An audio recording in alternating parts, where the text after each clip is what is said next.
एक बार एक बौद्ध भिक्षु अपने शिष्य के साथ जंगल से होते हुए अपने गांव जा रहे थे। अंधेरा काफी हो चुका था। शिष्य ने अपने गुरु से कहा कि गुरुजी, रात काफी हो चुकी है, अगर आप कहें तो आज की रात यहीं आसपास के किसी गांव में गुजार लें। गुरुजी ने अपना सर हिलाया और वो आसपास के गांव के एक छोटे से घर के पास जाकर रुके।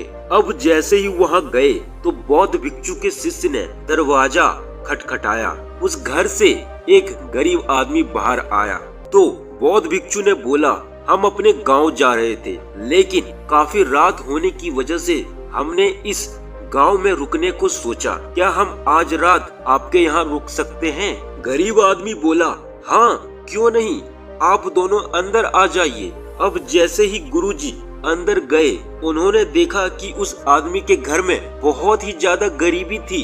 बौद्ध भिक्षु ने उस आदमी से पूछा, आप काम क्या करते हैं? तो गरीब आदमी ने बोला, मेरे पास बहुत सारी जमीन है।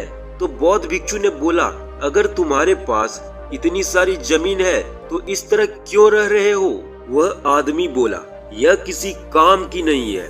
गांव वाले बोलते हैं कि ये बंजर जमीन है, यहाँ पर कुछ भी उगाई नहीं जा सकती और वहाँ फसल उगाना बहुत ही बड़ी बेवकूफी है। बौद्ध भिक्षु ने पूछा, तुम्हारा गुजारा कैसे होता है?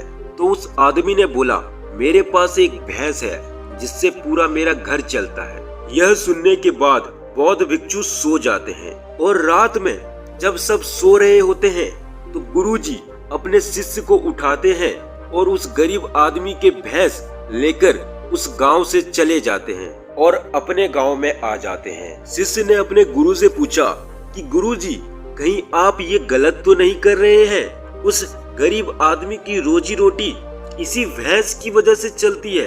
तो गुरुजी ने शिष्य की तरफ देखा और मुस्कुराते हुए आगे बढ़ गए। उस बात को तकरीबन 10 साल गुजर जाती है और बौद्ध भिक्षु के जो शिष्य थे वो बहुत बड़े गुरु बन चुके थे। तो एक दिन उन्हें उस गरीब आदमी की याद आती है कि मेरे गुरु ने उस आदमी के साथ अच्छा नहीं किया था, मुझे एक बार चलकर देखना चाहिए कि वह आदमी अब किस परिस्थिति में है। वह शिष्य उस गांव की तरफ जाता है और वहां जैसे ही पहुंचता है तो वह देखता है कि जहां पर उस गरीब आदमी का झोपड़ा था वहां अब एक बड़ा ही आलीशान मकान बन चुका था और उस झोपड़े के बाहर जो बंजर जमीन थी उस पर फूलों के बागीचे थे। तभी उधर से उस घर का मालिक आता है। शिष्य उसे पहचान लेता है और उस आदमी को बोलता है, तुमने मुझे पहचाना? मैं अपने गुरुजी के साथ आया था, हमने एक रात के लिए आपके यहाँ रुके थे। वह आदमी उसे पहचान लेता है और बोलता है, उस रात में आप कहाँ चले गए थे? और उस रात के बाद ही मेरी भैंस कहीं चली गई थी, मेरे पास कोई रास्ता नहीं था, तो मैंने अपने जमीन पर मेहनत की और फसल निकाल आई और आज मैं इस गांव का सबसे बड़ा और सबसे अमीर आदमी बन चुका हूँ।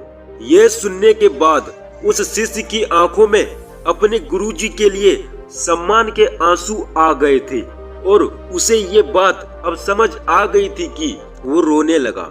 दोस्तों, इस कहानी से हमें ये सीख मिलती है कि हमारे अंदर ऐसी बहुत सी टैलेंट छुपी हुई है, लेकिन हमें कोई ना कोई चीज रुका के रखती है। वो आपके फैमिली वाले भी हो सकते हैं, आपकी जॉब भी हो सकती है और कुछ भी हो सकता है। अपने आसपास देखिए कि आपके पास भी कोई भैंस जैसी चीज तो नहीं है जो आपको आगे बढ़ने से रोक कर रखी है। अगर आपको ये कहानी अच्छा लगा तो प्लीज इसे लाइक, शेयर, सब्सक्राइब करें। फिर मिलते हैं ऐसे ही और कहानी के साथ।